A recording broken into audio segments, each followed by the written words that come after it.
First light enters the chloroplast, and the energy passes from chlorophyll to chlorophyll.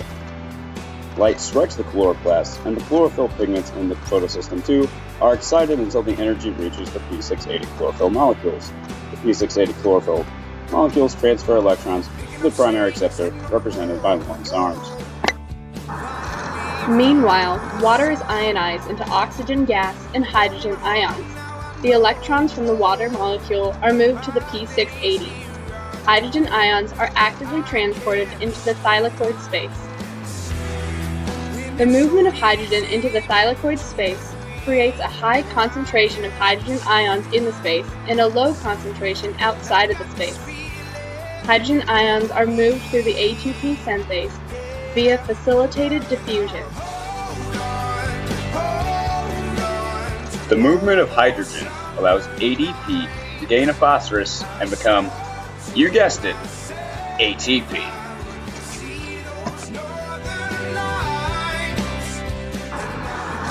The electrons from the split water molecule are excited by the pigment molecules and are passed from the p680 to the p700 chlorophyll molecules through the electron transport chain. Meanwhile, ATP is produced during the electron transfer. While all this is occurring, light is also striking the pigment molecules in photosystem I and exciting them until the energy reaches the p700 chlorophyll molecules. Again, the energy excites electrons in the p700, and the electrons are transferred to a primary acceptor. The electrons are then transferred to the FD protein paradoxin. NADP and hydrogen ions are waiting in the NADPH reductase. The electrons from the paradoxin are used by the NADPH reductase to produce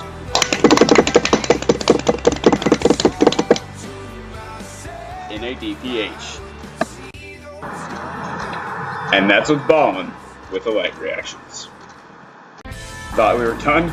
Wrong! Time to shed some light on the dark reactions, aka the Calvin cycle. The first phase of the Calvin cycle is carbon fixation.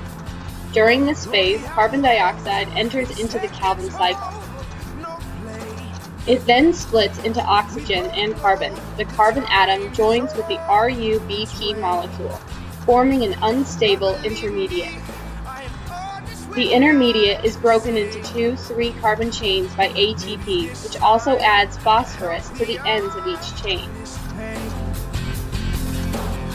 ATP is then converted into ADP, having lost one of its phosphate ions. NADPH then comes and takes the phosphorus ends and turns into NADP. 6 G3P molecules have now been formed.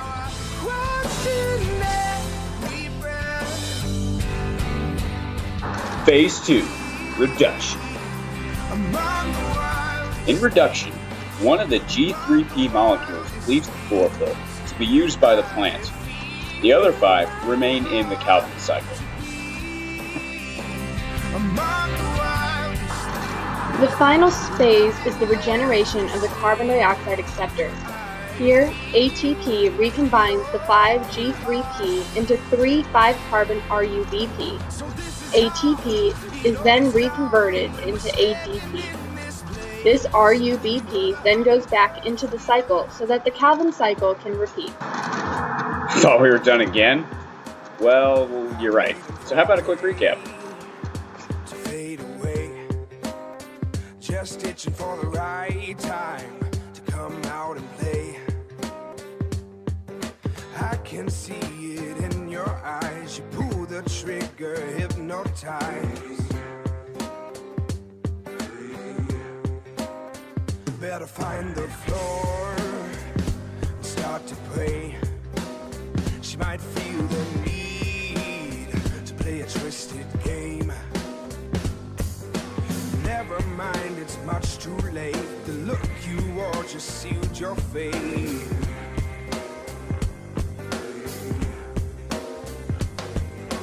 Oh, your cries, yeah, they fall on deaf ears.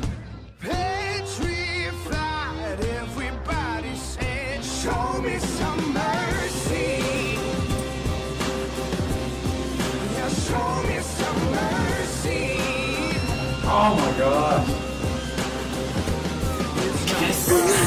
Okay, we're good. We might need to do that.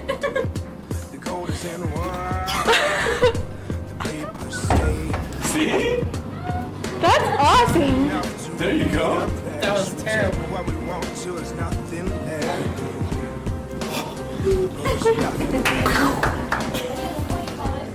Okay, no. No, stop. Don't do it. Do it again. Oh, I'm trying.